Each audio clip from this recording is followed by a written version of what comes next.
4 रविंद्र सरोवर metro station, Kolkata 1 minute. इस station को suicide station भी कहा जाता है।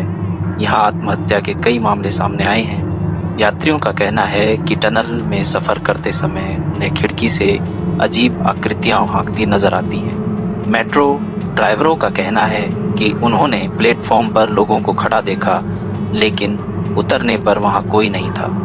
यहाँ का वातावरण इतना भारी है कि कई लोग रात की मेट्रो से सफर करने से बच